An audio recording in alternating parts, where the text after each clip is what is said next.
বিজেপিতে 10টা মাথা। এই বিজেপি এখনো অবধি ঠিক করে উঠতে পারেনি তৃণমূলকে হারাতে পারলে ওদের মুখ্যমন্ত্রী কে হবে। তাহলে বিজেপির জন্য একটাই উপায় খোলা, যদি 30 বছর পরেও যেতে, এখন থেকে বলে রাখছি বিজেপি নেতাদের, আপনারা এই ফর্মুলা কাজে লাগাবেন। কি ফর্মুলা?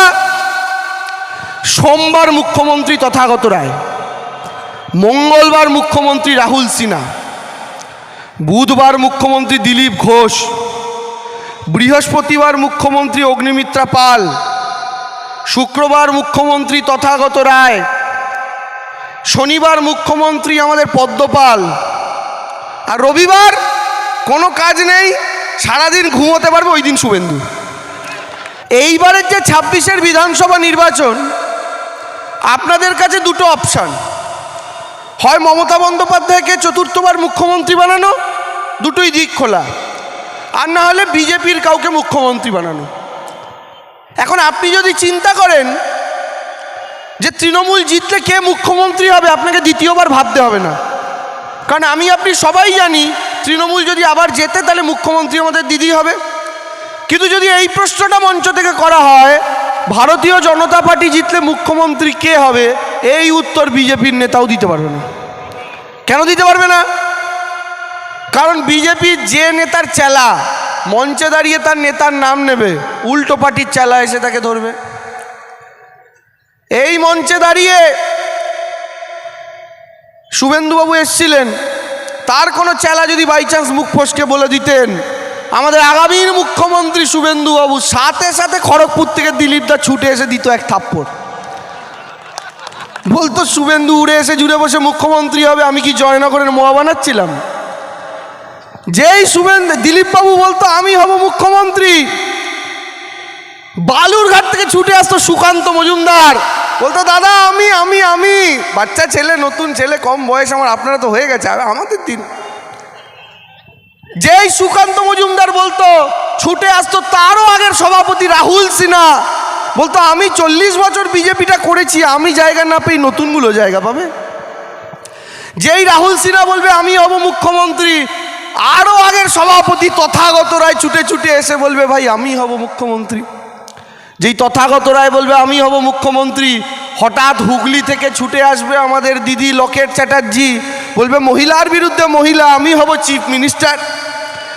যেই লকেট দিদি বলবে আমি, সেরকম আপনাদের পশ্চিম মেদিনীপুরের মেদিনীপুর লোকসভা থেকে প্রার্থী হওয়া আমাদের ফ্যাশন ডিজাইনার দিদি অগ্নিমিত্রা পাল ছুটে এসে বলবে আমি হব মুখ্যমন্ত্রী।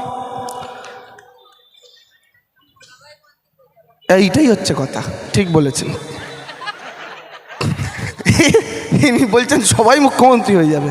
তাহলে আপনারা বলুন, বিজেপিতে 10টা মাথা কার ছিল? রাবণের। এবার বক্তব্য হচ্ছে এই বিজেপি এখনো অবধি ঠিক করে উঠতে পারেনি তৃণমূলকে হারাতে পারলে ওদের মুখ্যমন্ত্রী কে হবে। তাহলে বিজেপির জন্য একটাই উপায় খোলা, যদি 30 বছর পরেও যেতে, এখন থেকে বলে রাখছি বিজেপি নেতাদের, আপনারা এই ফর্মুলা কাজে লাগাবেন। কি ফর্মুলা? সোমবার মুখ্যমন্ত্রী তথাগত রায়, মঙ্গলবার মুখ্যমন্ত্রী রাহুল সিনহা, বুধবার মুখ্যমন্ত্রী দিলীপ ঘোষ, বৃহস্পতিবার মুখ্যমন্ত্রী অগ্নিমিত্রা পাল, শুক্রবার মুখ্যমন্ত্রী তথাগত রায়, শনিবার মুখ্যমন্ত্রী আমাদের পদ্মপাল, আর রবিবার কোনো কাজ নেই, সারাদিন ঘুমোতে পারবে ওই দিন শুভেন্দু। এছাড়া তো আর কোনো অপশান দেখছি না। কে হবে ভাই তোমাদের দিদির বিরুদ্ধে মুখ? আমাদের দিদি 40 বছর বিরোধী রাজনীতি করে রক্ত ঝরিয়ে মৃত্যুর মুখ থেকে ফিরে এসে এতবারের সাংসদ, এতবারের কেন্দ্রীয় মন্ত্রী হয়ে 4 কেন্দ্রীয় সরকারের দফতর সামলে রাজীব গান্ধী, ইন্দিরা গান্ধীদের সংস্পর্শ পেয়ে সিপিএমের কাছে মার খেয়ে রক্ত ঝরিয়ে আইসিইউতে গিয়ে তারপরে মহাকরণে ঢুকেছেন। তোমাদের মতো ঘুমিয়ে ঘুমিয়ে নয় বাবা। তাই আমাদের দিদি এই রাজ্য আর এই রাজ্যের মানুষগুলোকে হাতের তালুর মতো চেনেন। তাই আমাদের দিদি আজও নিজের টালির বাড়িতেই থাকেন। সিপিএম আর বিজেপির নেতারা ব্যঙ্গ করে বলে দিদি টালির বাড়িতে থাকে ঢং, দিদি তো চাইলেই নিজের বাড়িতে একটা ছাদ দিতে পারতো। সত্যি পারতো, সত্যি দিদি চাইলে পারতো। দিদির বই লিখে, দিদির গানে সুর দিয়ে, দিদি যেইটুকু যা রয়্যালটি পান তাতে দিদি বাড়িতে ছাদ দিতে পারতো। কেন, কিন্তু কেন দেয়নি জানেন? কেন আজও দিদি টালির চালের বাড়িতে থাকে জানেন? তার কারণ এটা নয় যে দিদি পারতেন না, তিনি করেননি। কেন? সারাদিন দিদি নবান্নে বাংলার মানুষের জন্য কাজ করেন, করে বাড়িতে ঘুমাতে আসেন। এবার আপনারা ভাবুন, আপনারা যখন বালিশে মাথা দিয়ে ঘুমান, আপনাদের চোখটা কোন দিকে থাকে? আপনাদের ছাদের দিকে থাকে তো, বাড়ির চালের দিকে। বালিশে বিছানায় মাথা দিলে চোখটা ওপর দিকে থাকবে তো, যেদিকে পাখাটা ঘোরে। দিদি যখন ওই তার বাড়িতে গিয়ে রাত্রিবেলা বালিশে মাথা দিয়ে ঘুমান, তখন তার চোখটা থাকে তার নিজের বাড়ির টালিগুলোর দিকে। আর ওই টালিগুলোর দিকে তাকিয়ে ঘুমাতে ঘুমাতে আমাদের দিদি বাংলার প্রত্যেকটা টালির নিচে থাকা মানুষের যন্ত্রণার কথা ভাবতে ভাবতে ঘুমোতে পারেন, যেন পরের দিন নবান্নে গিয়ে তাদের জন্য কাজ করতে পারেন। তাই আমাদের দিদি আজও টালির চালের বাড়িতে থাকেন। আর উল্টো দিকে কালকে এই এখানে এসে বড় বড় বাতেলা দিয়ে গেছে শুভেন্দু, দিদি ওকে চিনিয়েছে লোককে। তৃণমূল করতো, মমতা ব্যানার্জিকে মা করতো, আর সেই মমতা ব্যানার্জি এখন দিনরাত মমতা বন্দ্যোপাধ্যায়কে দিনরাত গালাগাল পারে, মমতা বন্দ্যোপাধ্যায়কে তুই তোকারি করে।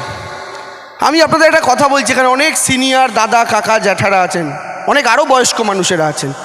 আচ্ছা বলুন তো আপনারা, সিপিএমের পুলিশ জ্যোতিবাবু বুদ্ধবাবুরা যখন মুখ্যমন্ত্রী, তাদের পুলিশ মমতা ব্যানার্জিকে প্রায় মৃত্যুর মুখে ঠেলে দিয়েছিল।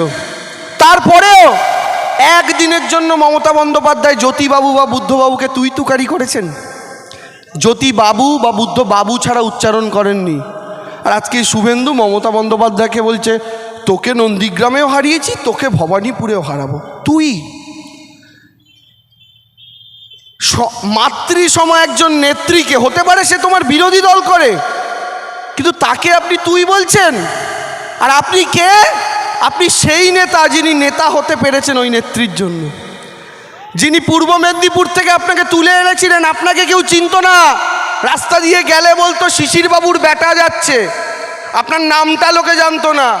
সেই মমতা বন্দ্যোপাধ্যায় আপনাকে আন্দোলনের প্ল্যাটফর্ম তৈরি করে দিয়েছিলেন, তার নেতৃত্ব দিয়েছিলেন মমতা বন্দ্যোপাধ্যায়, আর আপনি তার পেছনে পেছনে ঘুরে নেতা হয়েছেন, 35টা দফতরের অধিকারী হয়েছেন। আর যে নেত্রীর জন্য 35টা দফতরের অধিকারী হলেন, সেই নেত্রীর পিঠেই ছুরি মারলেন।